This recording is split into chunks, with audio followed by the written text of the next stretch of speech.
দুপুরবেলার আজকে healthy and tasty একটা দুর্দান্ত স্যালাড বানিয়ে নিয়েছি। তো তার জন্য শসা কুচি কুচি করে কেটে নিয়েছিলাম, আর তার মধ্যে দিয়েছি হচ্ছে টমেটো কুচি।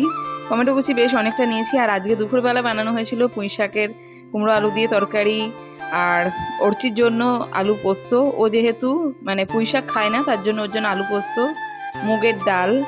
আর স্যালাডে প্রথমে দিলাম শসা, তারপরে দিলাম হচ্ছে টমেটো, এবারে দিয়ে দিচ্ছি হচ্ছে পেঁয়াজ কুচি। পেঁয়াজটাও স্লাইসগুলো ছোটো ছোটো, মানে যেমন সবকটা একই সাইজের করে নিয়েছি। এবার পেঁয়াজটা দেওয়ার পরে এর মধ্যে দিয়ে দেবো একটু ঝালের জন্য অল্প কাঁচা লঙ্কা। যে যেমন ঝাল খান সেই অনুপাতে কাঁচা লঙ্কা এর মধ্যে দিয়ে দেবেন।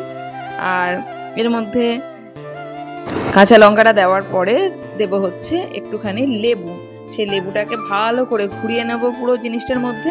এবার আমি একটু টক দই, সেটাকে কি করেছিলাম, জল ঝরাতে দিয়েছিলাম মানে ছাঁকনির মধ্যে, যাতে একদম ঘন টক দই মানে দইটা পাই।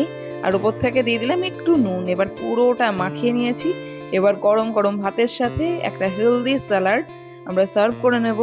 আর এই স্যালাডটা আপনাদের কেমন লাগলো আমাকে যেন বানিয়ে অবশ্যই জানাবেন। অনেকে এরকম খান, তবে আমরা আজকে এরকম দই দিয়ে স্যালাড বানিয়ে প্রথম খাচ্ছি। রায়তা আগে খেয়েছি, তবে এই স্যালাডটা ফার্স্ট টাইম।